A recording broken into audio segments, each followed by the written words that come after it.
пластмасовите кукли сме си играли вече и по-съвременните поколения. Аз също помня моите много кукли от моето детство бяха основно пластмасови кукли, които моята кръстница ми подаряваше с повод и без повод.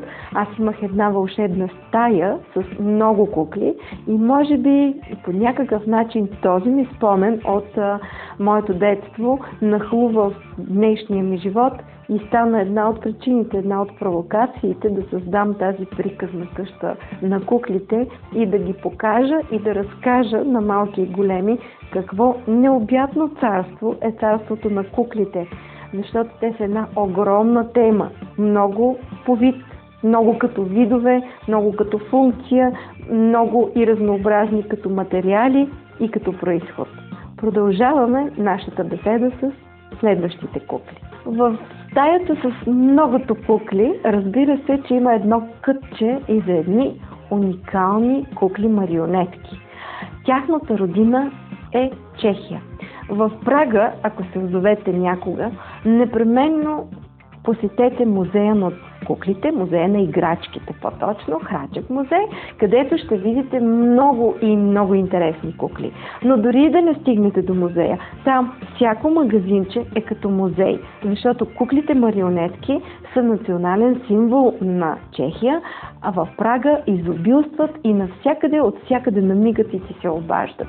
В нашата къща има няколко такива кукли, с които ние много им се радваме.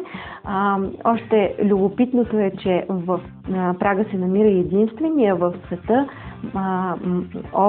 марионетна опера за възрастни.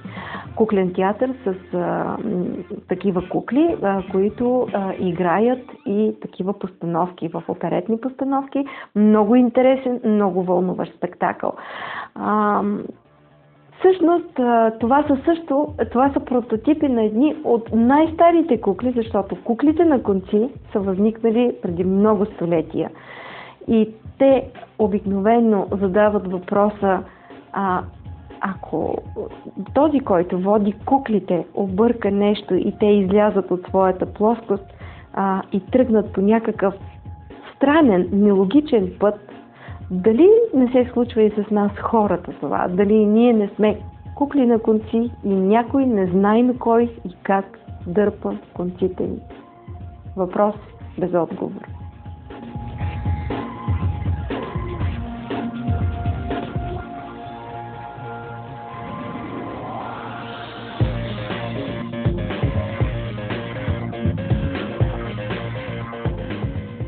Това е всичко от Арт къща куклите и предаването Моето хоби. Надяваме се, сме ви потопили в един по-различен и интересен свят. А сега останете с още интересни хоби моменти с програмата на Хоби ТВ.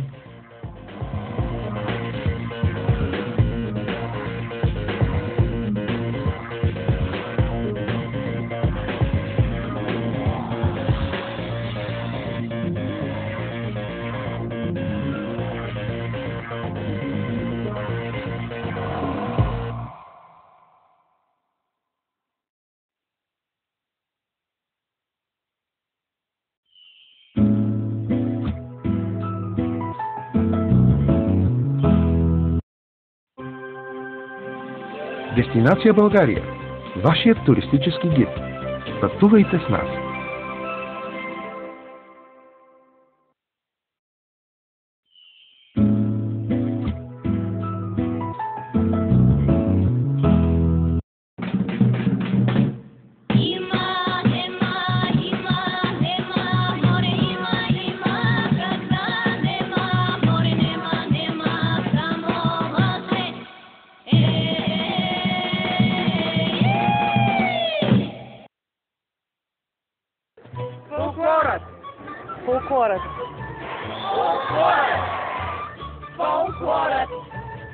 Здравейте! Това е документалната поредица "Фолклорът". С мен Илияна Найденова. За мен фолклорът е България. Фолклора е една магия. Това е нещото, което обединява българите хиляди години назад. Фолклора е необятна широчина на възможности на нашия народ. Фолклора е изворът, от който черпя, за да живея и за да се чувствам зареждаща хората. Те казват, даваш ми такъв огън, когато танцуваме заедно. Този огън е фолклор. Фолклорът е мой живот.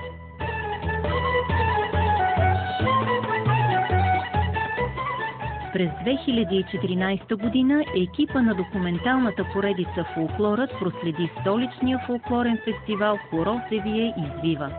Целта ни бе да покажем как хора с различни професии се хващат ръка за ръка, за да се потопят в ритъма на българското хоро.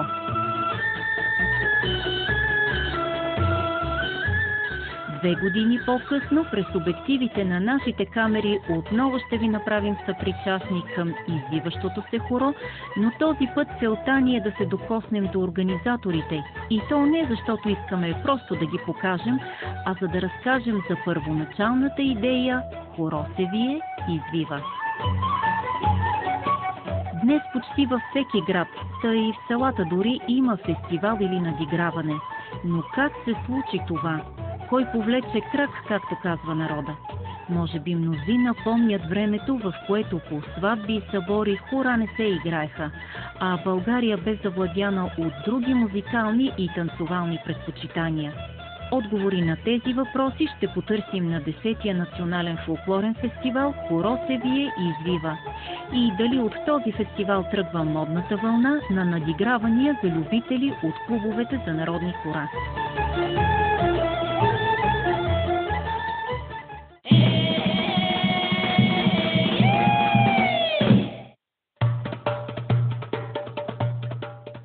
Столичната зала Триадица едва се добрахме до организаторите, които предоставяха възможността на ръководителите да изтеглят жребии за реда на участие. Емоция, багри и ритми бе завладяла участници и гости на събитието, но най-вече и организаторите, които от самото начало на фестивалния ден приемаха поздравления от колеги, от известни и безизвестни хореографи, от познати и непознати участници, за това, че с 10-годишния фестивал пишат история. История за днес и утре. Каква е емоцията си сега, точно в този момент? Уникална. Всичко тръпти. Ти сега в момента спиш? Да. Една емоция от багри, настроение, усмивки, ритми, тези усмихнати хора, техните грешки, личица, очичките, които искат да покажат колко много са надскочили себе си в тези 10 години. Всичко това не може да не ни накара да бъдем горди, да бъдем щастливи.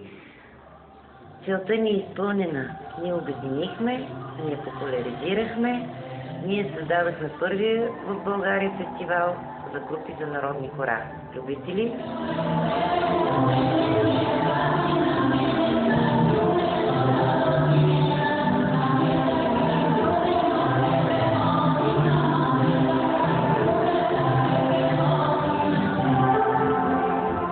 Идеята за «Хоро се вие извива» така не дойде спонтанно отведнъж. Тя е плод на труд, на така иновативни решения, в зависимост от днешното време, в което живеем. Така че имаше един период на обмислене, за да се осъществи тази идея, като основно тръгна от това, че се появи едно поколение, които станаха родители, по-младо поколение. В същото време нямаха тази култура, да кажа, или навици, или отношение към фолклора и народното творчество. Респективно оттам децата, които вече имаха, не можеха и нямаше как да бъдат насочени и поддържани от родителите. Трябваше да се измисли нещо ново, а това ново е да образоваме първо родителите, да им дъхнем желание в тях да се занимават с фолклорите и да имат отношение към фолклора и респективно техните деца да дойдат от ранна възраст, да се обучават и така да израстват в времето. Първоначално идеята ни беше да се създаде един фестивал, да се организира и проведе един фестивал за автентични хора, т.е. групи любители, които да популяризират хората. Защото в този момент, преди 10 години, аз съм го казвала много пъти с риск да се повторя, имаше много латинно фестивали, всякакъв друг жанр фестивали, но фолклор нямаше. Беше избутан малко в нишата и си казахме защо не. Не знаехме точно как да бъде. Наистина целта беше да съхраним, популяризираме фолклора и народните хора най-вече.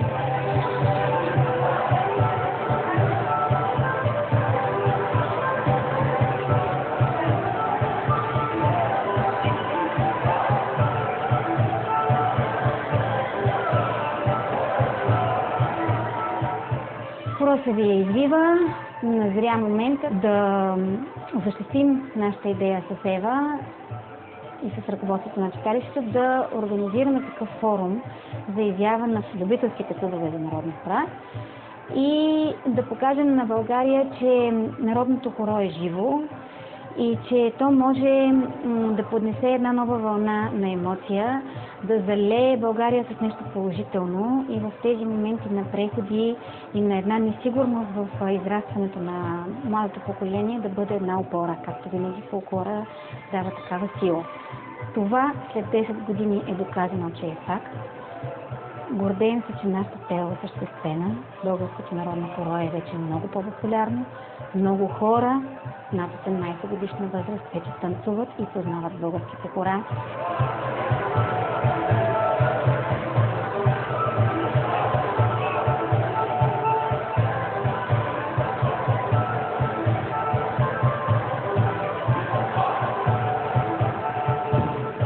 Казвам се Симеон Власев и съм художествен ръководител на представителен фолклорен ансамбъл Родолюбие, който е автентичен ансамбъл.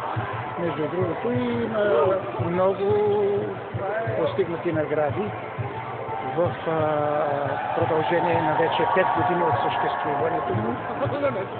Стараеме се да показваме най-красивото, най-същественото, най-значимото и естествено най-любопитното за публиката, като ни гледа, винаги нашето участие, където и да е, когато и да е някаква новост. Затова, защото всички знаем, фолклора е необятна широчина на възможности на нашия народ.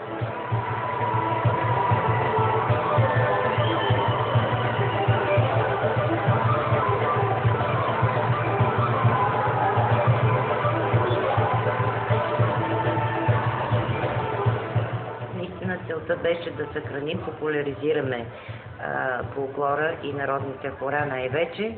В регламента е посочено, че трябва да танцуват хора от дадения регион и така всяка една група, която идва от съответния край на България, носи свой хора, свой стил и така по този начин се откриват и нови хора, които се популяризират.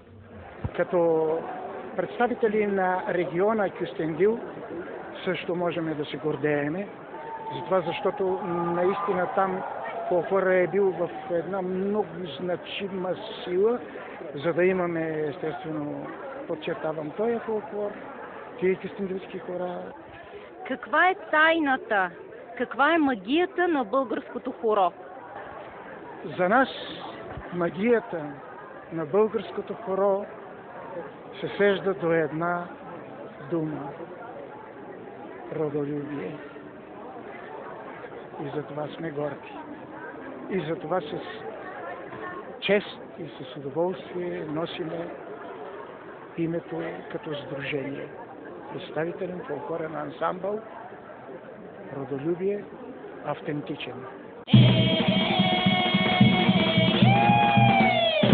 В читалище Димитър Динев преди години, когато започнах работа, ме стимулира това, че тук работи един прекрасен земен човек, който е пример в моя живот и който ме мотивира да работя като учител по танци на деца и на младежки колективи. Защото до тогава предимно съм работила като изпълнител и имах много малко опит като педагог в танцови колективи.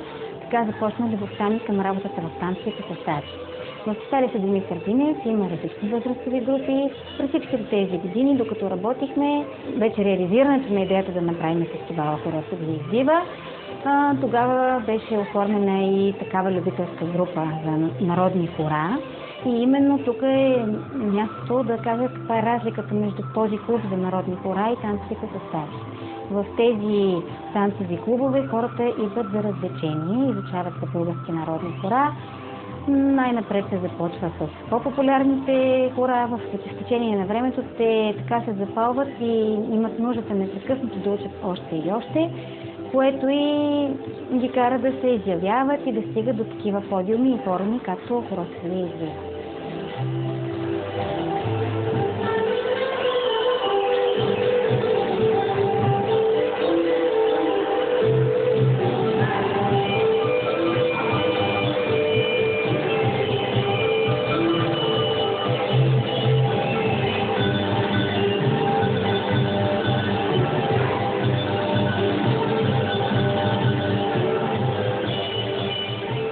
От първото издание, което осъществихме, разбира се, имаше повече ентусиазъм, отколкото възможности, но така или иначе намерихме тези възможности в районната администрация тогава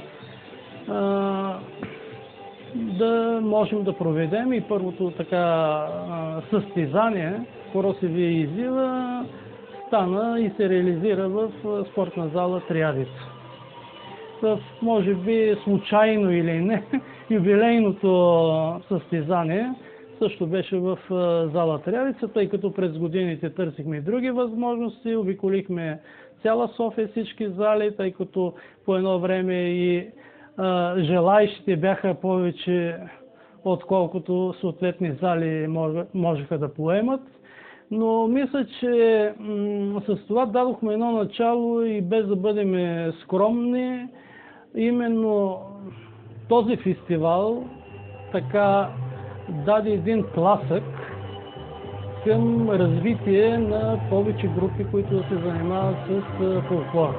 Тоест на повече от любителските групи в цялата страна, тъй като се популяризира и съответно оттам тръгнаха и като възможности на отделни педагози да се занимават като бизнес, като групи, които да се появят в цяла България. Защото имаше един дефицит имаше сватби, имаше тържества, където хората не знаеха едно хоро.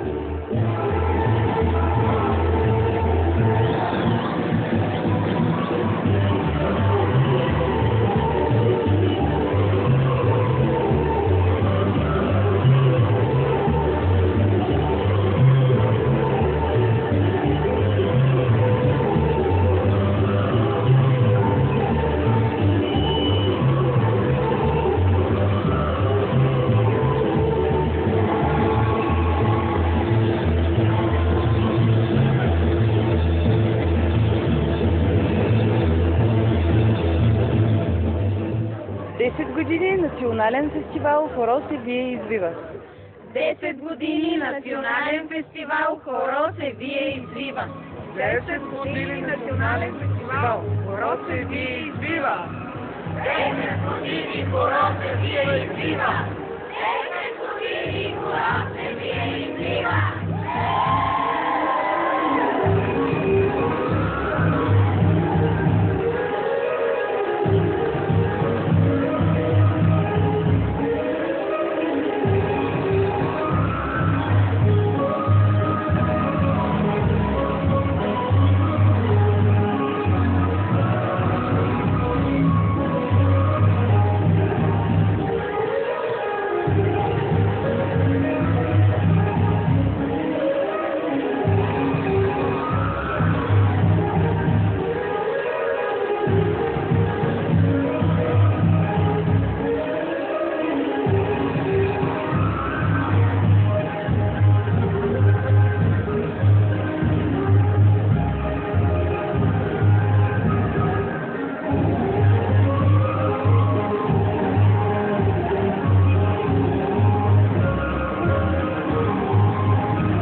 Фолклора е една магия. Това е нещото, което обединява българите от хиляди години назад.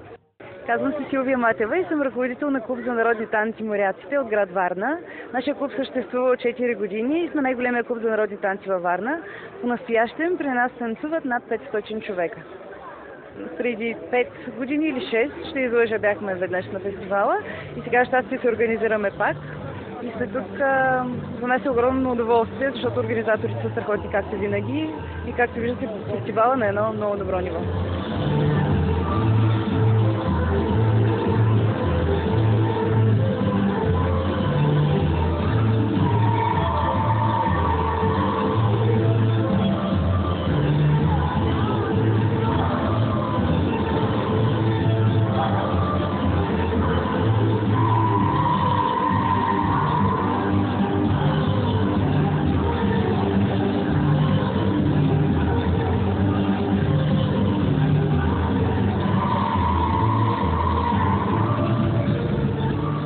Фолклора е една магия.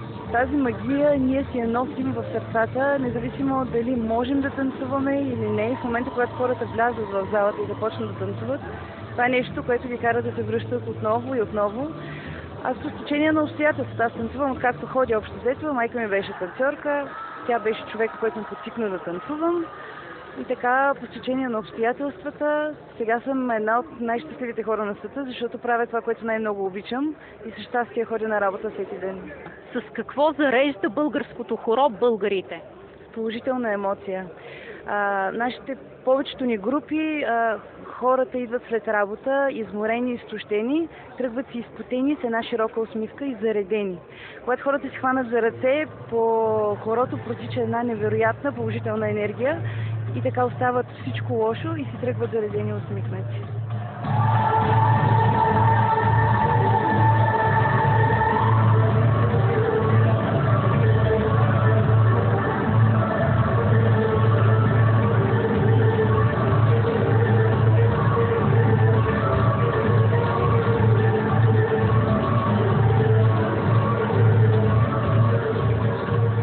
Казвам се Галина Дашова и съм читалищен секретар на Народно читалище Нов живот 1928 година, село Расилово.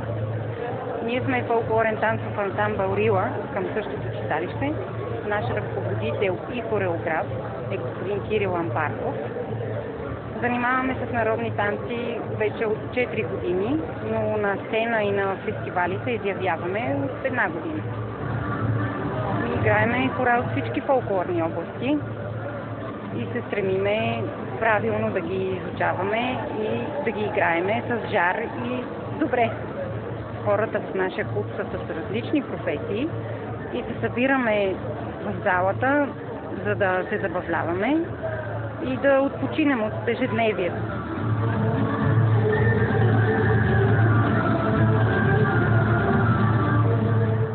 Аз се казвам Мариана Доцина, танцувам в фолклорен клуб Рила, село Расилово.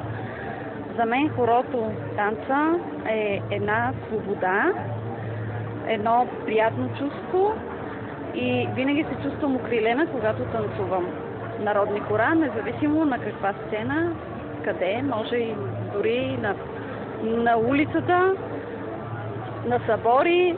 Най-много танцуваме в нашия край на събори хора.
10 години национален фестивал Хоро се вие извива. 10 години национален фестивал Хоро се вие извива. 10 години национален фестивал Хоро се вие извива. 10 години Хоро се вие извива. 10 години Хоро се вие извива.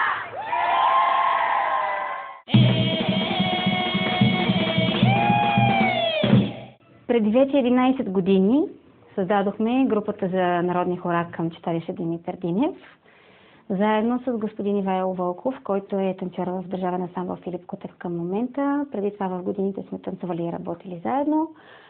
И плод на нашата съвместна работа беше и тази група, както и другите любителски групи, с които сме работили.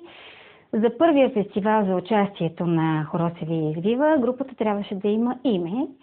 И разбира се, госпожа Делинешева ни предложи името Фолк Палитра, защото тук формацията към читалището от младежите, голямите, и другата формация, с която сме работили по различен тип артистични програми, така да ги нарека, се казваше Фолк Палитра, включително ние с Тиза сме играли като танцори от Фолк Палитра по сватби, концерти и така нататък, да се представяме по различен начин.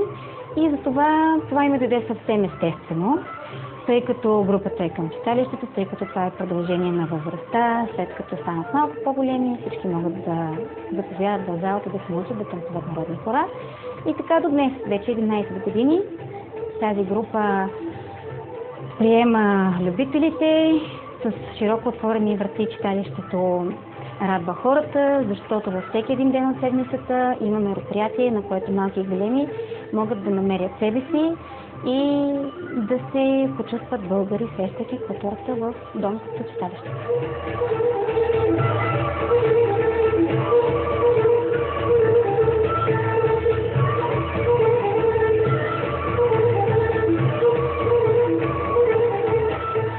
Казвам се Ивайло Вълков, по-настоящем танцор в националния фолклорен ансамбъл Филип Кутев и преподавател и съосновател на Фолк Палитра към читалище Димитър Динев и говоря за групата за народни хора.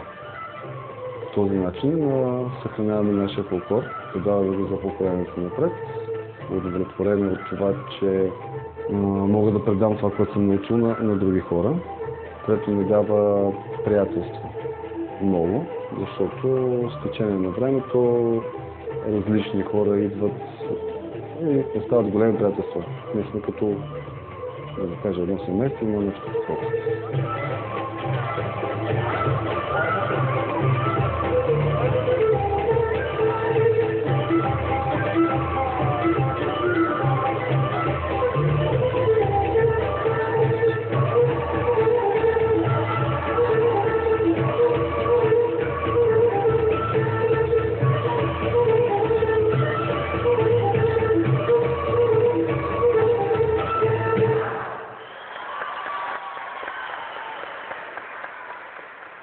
Хоро се вие извива се нашия фестивал на читалището, така че емоцията е по-различна. Не мога да кажа, че първия фестивал като цяло, но може би е първия за такива групи, откакто станаха, така да кажем, модерни. Защото фестивали са имали, но са били по-ограничени. В случая, наистина, мисля, че е първия фестивал от този тип. Целта ни е изпълнена. Ние обединихме, ние популяризирахме, ние създадахме първия в България фестивал за групи за народни хора. Гордеем се, че нашата цел е осъществена. Българското народно хоро е вече много по-популярно. Много хора над 18 годишна възраст вече танцуват и познават българските хора. Надявам се те да предадат тази любов на техните деца и така да стане една традиционна приемственост и да съхраним нашата хоро през вековете.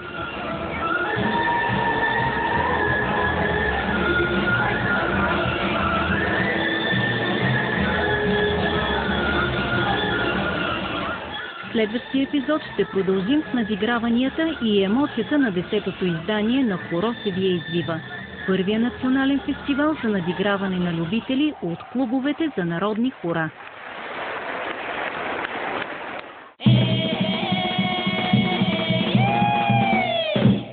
Гледайте и следващото издание на документалната поредица «Фолклорът». Заедно с мен, Илияна Найденова, ще продължим да търсим живите следи на фолклорното ни минало в живота днес.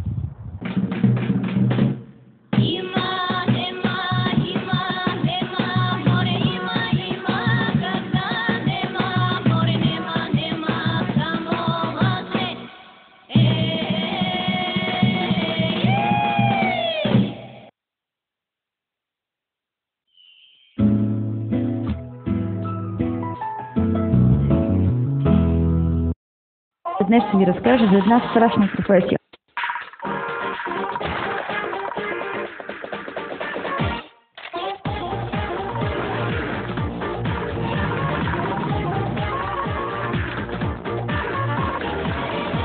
Разни хора, разни професии. Работно време.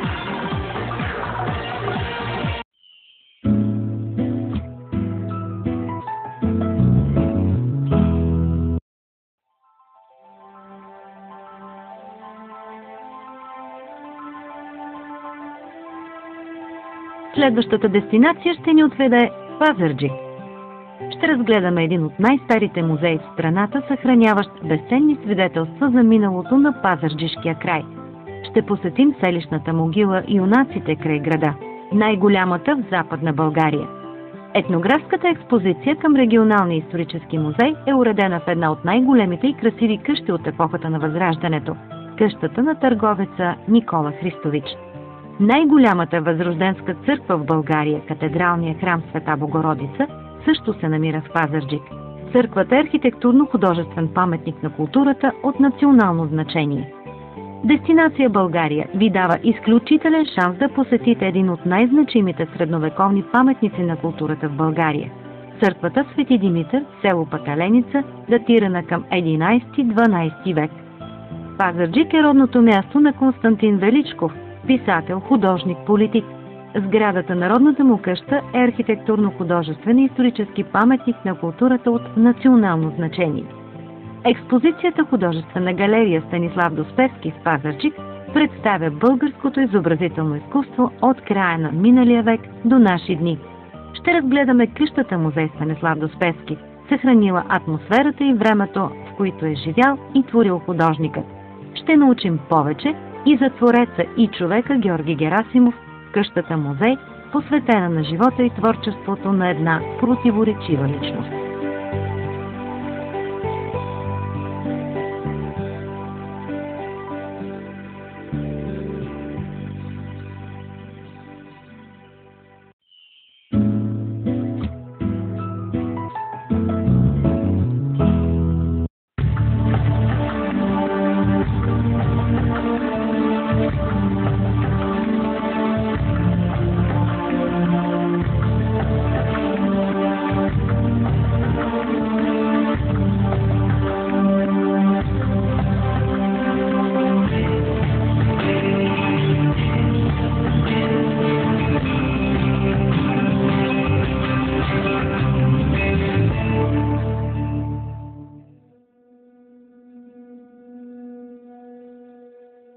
В предишния епизод от поредицата ни «Усещане за България», заедно с творческия тандем Николай Генов и Румяна Николова, поехме на обиколка из някои от красивите кътчета в северозападните части на страната ни. Посетихме една необикновена пещера, за да се смирим пред сиянието, което строи от очите на Бога. Намираме се в Карлуковския карстов район, един истински рай за спелеолозите в България. В частност пред входа на пещерата Проходна, един природен феномен. И за мен това е едно от тези места, които природата сякаш нарочно е създала, за да ни напомни по един деликатен начин малко да се смирим.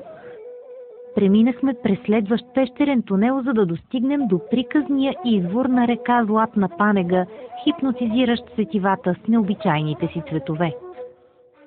Това е изворът на река Златна Панега, Глава Панега, който е забележителен с това, че е вторият по големина карстов извор в България след Девненските извори, които са няколко обаче.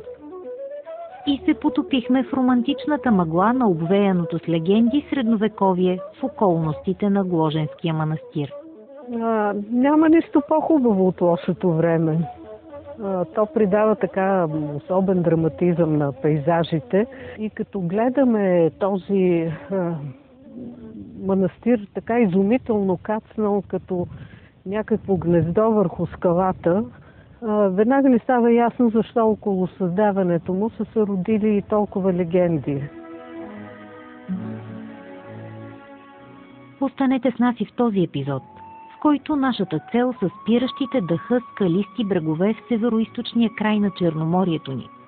Наши водачи там отново са Руми и Ники, а причината да ни поканят да споделим това преживяване заедно е, че дивото сърце на българското Черноморие, оградено от носовете Калиакра и Шабла, е обект на най-новия им художествено-документален разказ за красотите на България, който ще се превърне в книга-албум.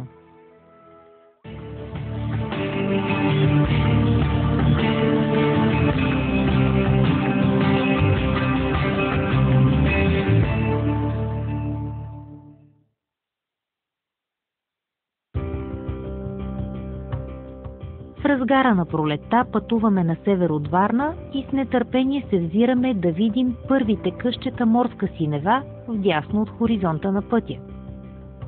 Срещата ни с Руми и Ники е в следобедните часове на деня в село Камен бряг, а пътят ни минава през Българево, съвсем недалеч от нос Калиакра. И разбира се, няма как да не се поддадем на изкушението да спрем, за да поснимаме и да подишаме соления привкус на майския вятър.